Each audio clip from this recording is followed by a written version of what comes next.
Tēnā koutou katoa.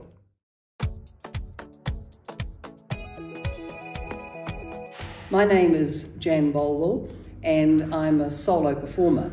So just telling you a little bit about how I started to do this work. I began my life as a dancer, choreographer and dance educator. But when I was 48, I got breast cancer and life changed at that point. I went to a creative writing course being run by the fiction writer Renee at the Wellington Cancer Society, and I started to write about my cancer experiences under the tutelage of Renee. I found that although I'd had a life in academia, I fell very comfortably into creative writing. So when I had written about my breast cancer experiences, Renee said to me, well, you can't stop now, Jan. So I thought about what I could write about. And thinking about my own survival from breast cancer, I started to think about my father's survival in the Second World War. He had quite a war story. He was a prisoner of war in a camp in Italy, northern Italy, and he jumped off a train going through to Germany, ended up in the hills in Italy, being looked after by an Italian family. 30 years later, I went back to Italy as a young woman and I reconnected with the family that had looked after my father.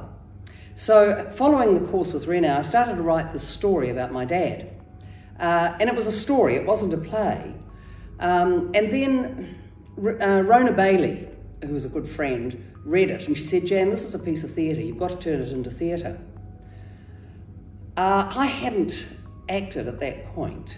But somehow it just seemed that I should do a solo show about my dad.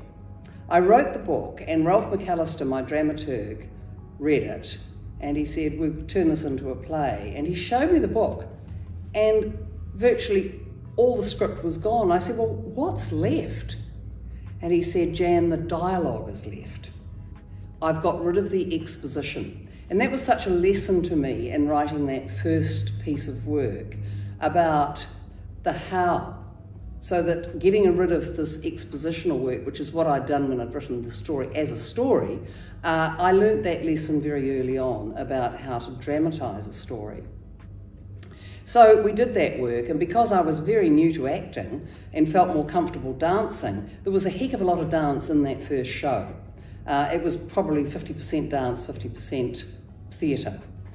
But that became my signature really, and I thought, well, here's a way of using my dance skills if I'm going to turn myself into a solo performer. So since then, virtually all my work has a strong movement component to it. Sometimes I start with the movement actually in order to get into the characterisation. Really more by chance, I started to do solo works about my family. I don't remember it being an intentional thing, but it just seemed an obvious development. So the next play I did was about my grandmother. It was called Here's Hilda. And that was a very different piece of work. With my dad, I had to gather information about the war. He was long dead when I came to do the work, so I had to gather the material from friends, from my mother. I had to read about the history of the Second World War. So all that research took place. But with my grandmother, she died when she was 95, so I knew her right up into my early 40s. I had many strong memories of her. But again, the research was really important. Talking to family, talking to friends, finding out about what life was like. She was born in 1896, so what was life like for a rural South Island woman during the Depression, for example? I had to really get myself inside that material. So Hilda travelled around New Zealand. Arts on Tour New Zealand picked it up and we toured twice around the whole country, and it was just wonderful because I would go into rural communities, and my grandmother was quite a prominent woman in politics, so many people knew her. When we'd go around and perform in these little country halls, people would come up to me and say, I knew your grandmother. And so I had this feeding back to me, and this is one of the wonderful things I think about doing these personal shows, is that people then want to come back and share their own stories with you. So then the third piece I did was Bill Massey's Tourists, which was about my grandfather. Now that was quite difficult because, like many men of his generation, he never talked about the war. So I had to find out about his war through, again, doing a lot of research. Reading, looking at films about the war. But again, with my grandfather, I found the movement side of things got me kick-started. Often it's the way, I'll choreograph a dance, and that somehow helps me get into the characterization of these individuals.